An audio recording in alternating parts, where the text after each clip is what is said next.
ay sa pangalan po ng dakilang Panginoong Jesucristo, isang mapagpalang hapon sa bawat isa.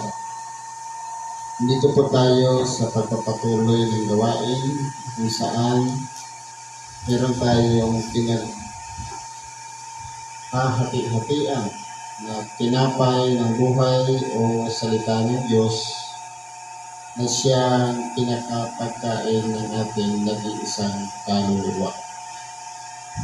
Ngayon po, dakot tayo dito sa isang aralin. Sabi sa unang sulat ni Apostol Pablo sa mga taga-Korinto, Kapitulo 10, versikulo 1 hanggang 14. Medyo maiksi lang siya.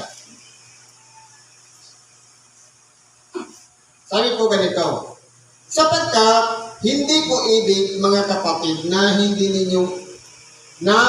nyo maalaman na ang ating mga magulang ay nanapas sa ilalim ng alapaap at ang lahat ay nagsitawid sa dagat. Ano pong ibig sabihin dito ni Apostol Pablo? Hindi ko ibig na hindi nyo maalaman. Kumbaga, dapat lahat tayo ay makaalam ang ibig sabihin niya. Hindi dapat tayo maging inosente o ignorante na nangyari ito na ang ating mga magulang ay napasa ilang. Sa ilalim ng alapapa ang lahat ay nagsitawid sa dagat. Kailan po ito? Noong panahon na sinugo si Moises para ilabas yung mga Hudyo doon o yung mga Israelita doon sa Egypto. Di ba maraming mga pamamaraan sa pamagitan ng tungkod ni Moises? Halos 10 bagay ang ginawa ng Diyos na tinatapatan ngayon ng mga Ehipsyo. Yung karunungan ng Diyos. Meron din karunungan ng Ehipsyo. Yung tubig na ginawang dugo, ginagawa nila.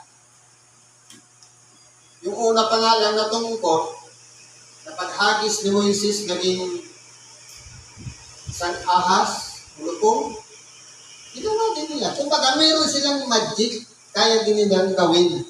Pero kinain ng tungkod ni Moises yung dalawang tungkod na ginawa din ng mga Ehipsyo. Kaya po, nung mailabas na sila, dahil kumbaga hindi na kinaya eh.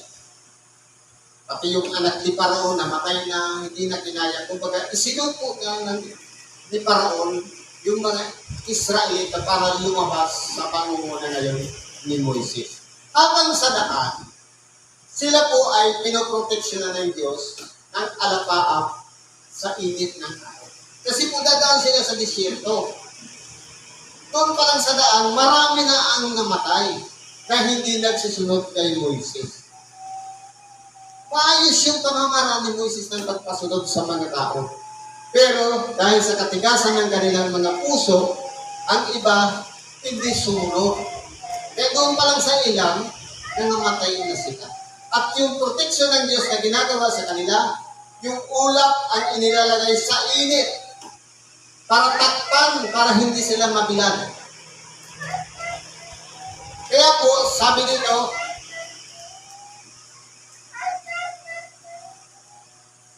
sabi ko dito, ang lahat ay nangabautismuhan kay Moises sa alapaap at sa dagat. Ibig sabihin, nasakop sila ng alapaap. Pati yung sa dagat, nung tumawid sila, nung patiin ng Diyos sa pamamagitan ng tungkod ni Moises, ang dagat at nahati sa dalawa at dumaan doon ang mga Israelita. Kaya kung mapapansin natin, yung mga taong yun, sila po yung pinili ng Diyos para masumpungan nila yung Kanaan na lupang pangako ng Diyos para doon sila manahan. At ito na yung ngayon, yung lugar ng Israel. Ano ito sabi dito? At lahat ay nagsikain ng isang pagkain ayon din sa Espiritu. Totoo po. sila'y nasa daan, merong kapag nagsasabi si Moises, kumuha kayo ng mana. Kasi may mga naglaglagan ng mga pagkain. Kumuha kayo ng mana sang-ayon sa iyong makukonsumo lang ngayon. Ang ginagawa ng iba, medyo madaya. Kumukuha sila ng labis. Pag sinabi kasi ngayon, siyempre yung kakainin mo lang kukonsumuhin mo ngayon, ang ginagawa nila, nagre-reserve pa para bukas. Siyempre, kakainin nila yung para ngayon, yung sobra, puro na uod, kinabukasan. Pero kapag sinabi ni Moses, kumuha kayo ngayon, pang 3 araw, hindi po siya nasisira. Kasi po, pre-reserve po siya ng Diyos. Kaya po ganun ang ginawang himala ng Diyos doon pa lang sa daan. Kasi saan sila kukuha ng pagkain? Kumbaga, sinuportan sila ng Diyos hanggang sa makarating doon sa lugar ng Kanaan. Sabi dito, at lahat ay nagsiinom ng isang inumin ayon din sa Espiritu. Ito po. Sa pamamagitan ng tungkot ni Moises, nung ang mga tao ay nagsisigawan na dahil sa kanilang uwaw, pinupok kayo ni Moises yung bato at tumabas yung bukal ng tubig. Lahat po sila ay nagsiinom doon. Sa tulong pa rin ng kapangyarihan ng Diyos. Sapagkat nagsiinom sa batong yaon ayon sa Espiritu na sumunod sa kanila at ang batong yaon ay si Kristo. Kaya kung mapapansin natin, bakit si Kristo inihahambing palagi sa isang bato? Kasi po, ang bato po ay ginagamit palagi, lalong-lalo na sa mga nagtatayo ng bahay, pundasyon. Ngayon, kung ang pundasyon ng ating pananampalataya nakakunikta, nakakabit o kay nakapatong kay Kristo, hindi po tayo matitinan. Hindi po tayo matatalo anuman pagsubok na dumating sa ating buhay. Kaya yung tubig lumabas, ang pinakapundasyon dun si Kristo. Sa makatuwid, tayo mga tao naman ngayon, na tinatawag ng mga Kristiyano, kinakailangan din patibayin natin ang ating pananampalataya kay Kristo at magtiwala tayo sa Kanya. Bagaman ang karamihan sa kanila ay hindi nakalugod sa Diyos sapagkat sila'y ibinuwal sa ilang. Kaya marami po ang hindi nagtagumpay doon pa lang sa daan. Dahil ang iba matitigas ang ulo at hindi na nagpasakop kay Moises. Ang mga iba, ang mga bagay na ito'y pawang naging mga halimbawa sa atin upang huwag tayong magsipagnasa ng mga bagay na masama na gaya naman nila na nagsipagnasa. Kaya kung mapapansin natin, yung mga Israelita, hindi po lahat ng hinango doon ni Moises sa Ehipto, lahat ay mabubuti. Dahil ang iba doon na isinilang, doon na lumaki, na influensyahan na ng mga Ehipsyo sa pag-uugali. Kaya hindi na siya pure. Pero nung papasok pa lang, 70 plus na tao ang pumasok tayo doon sa Ehipto. Nung makapasok sa Ehipto, paglabas nila, libo-libo na. Kaya marami po ang hinango na Israelita doon dahil sinakop. Kumbaga, ginawang alipin ngayon yung mga Israelita. Pero nung paglabas sa Ehipto, marami po ang nangamatay sa ilan dahil sa kanilang mga masamang mga gawa. Huwag din naman kayong mga pagsamba sa mga Diyos-Diyosan. Gaya niya ang ilan sa kanila ayon sa nasusulat. Naupo ang bayan upang magsikain, magsinom at magsitindig upang magsipagsayaw. Isa pa pong bagay dito na ginawa ng mga Israelita kaya sinasabing matitigas ang ulo. Nung lumabas sila sa Ehipto, si Moises umakyat doon sa bundok ng Sinai.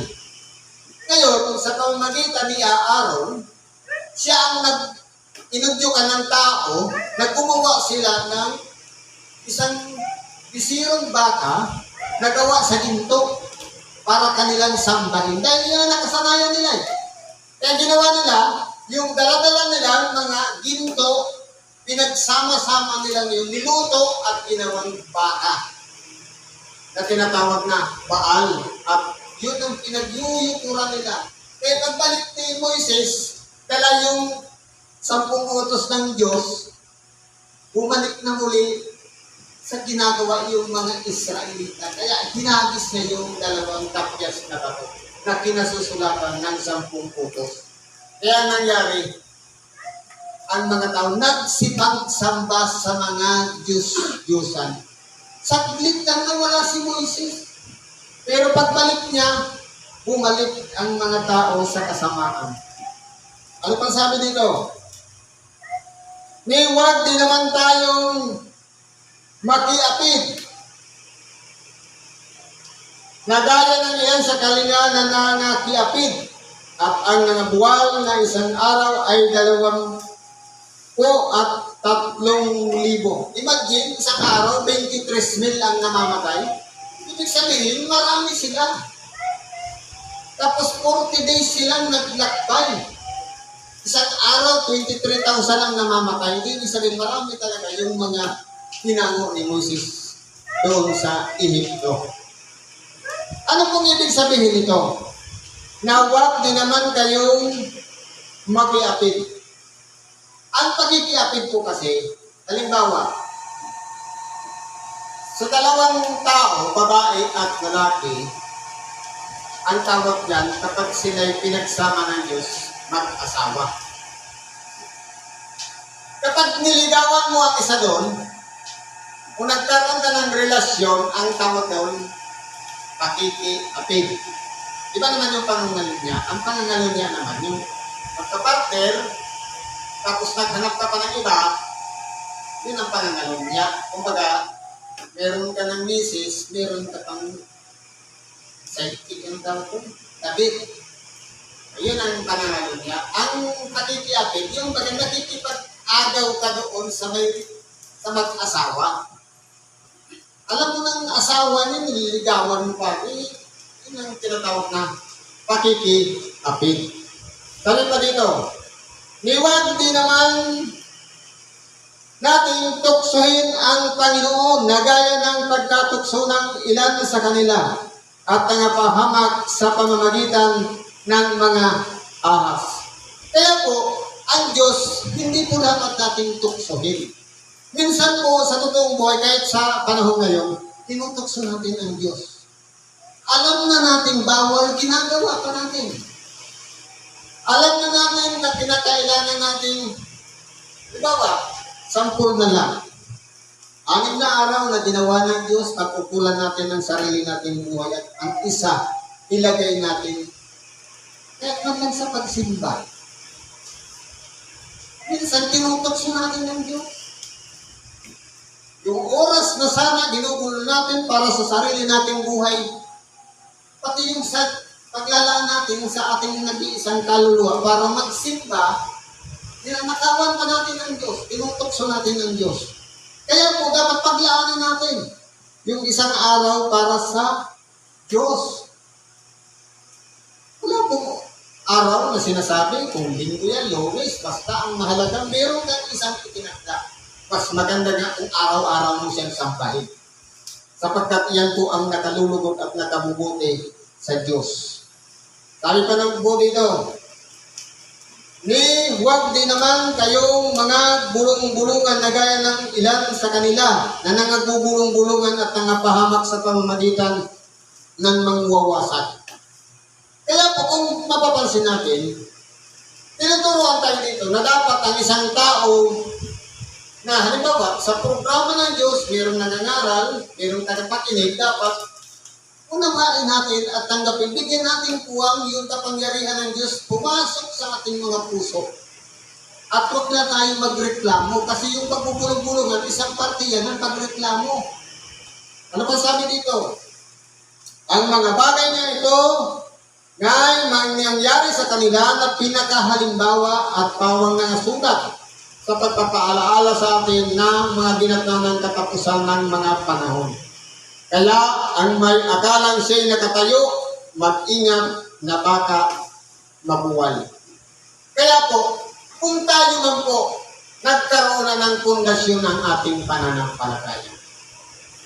Yung mga history, mga pangyayari, dapat po makaalam tayo.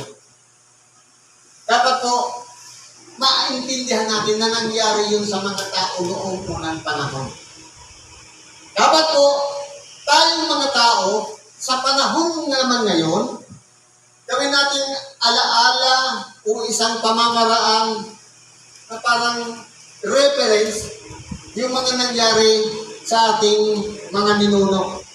At naway, kung tayo man po na bago na, napagtibay na ang ating pananampalataya, na ituwid na natin ang ating mga landas, huwag tayong pakakampante. Sabi nga dito, mag-ingat kung ang may akalang siya'y nakatayo, mag-ingat na baka siya mabuwal. Pinapag-ingat po tayo. Hindi ibig sabihin, okay tayo ngayon, habang buhay na tayo, okay. Hindi ibig sabihin, active tayo sa simbahan ngayon, mananatili tayong active. Kasi susubukin at susubukin tayo ng ating pananampalataya. Kaya gaano pa katatag ang pananampalataya ng taglay natin? Yan ba'y nakapatong sa bato kay Kristo na hindi po yan matitinag o magagabi?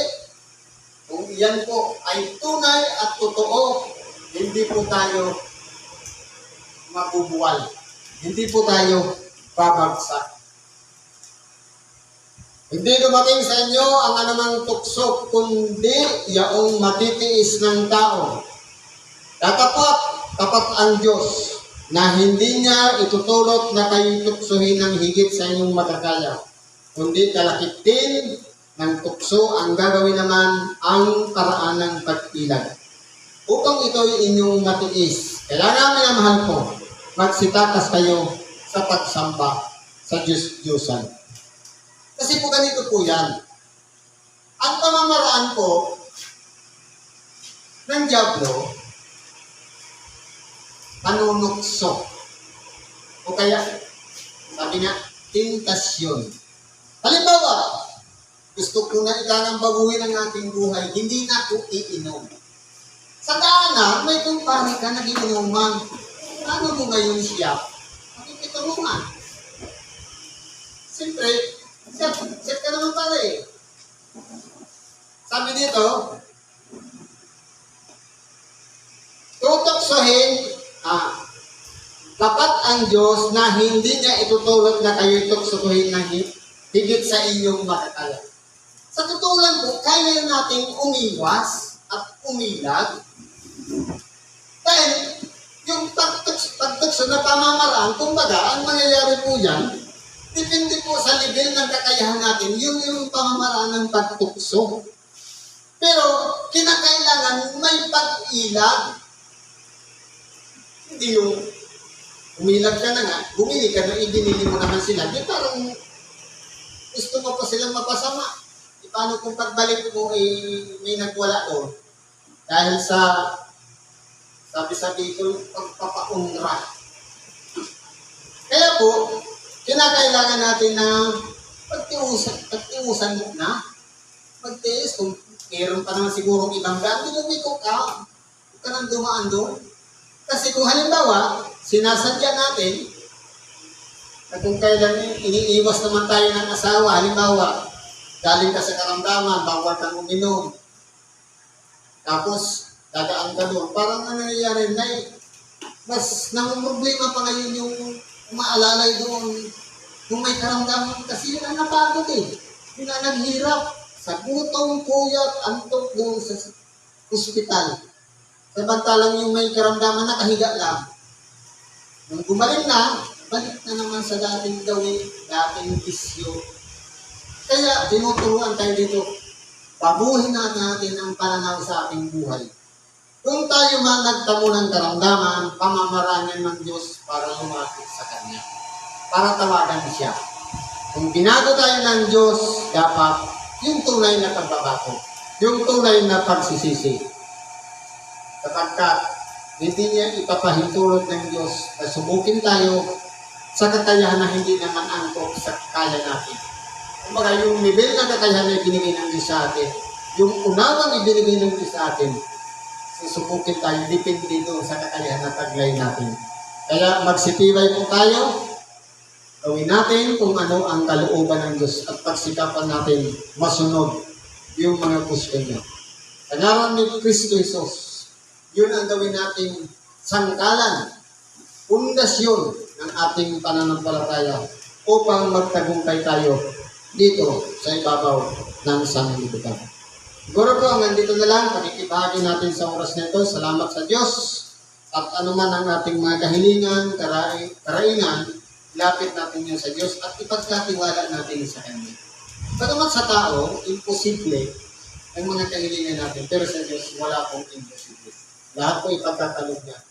Lakasan lang natin ang ating pananalig sa Kanya at magtiwala tayo sa Kanya at ipagkatalog niya. Ano man ang ating kahilingan. Salamat sa Diyos at mapagpalang hapon sa bawat isa.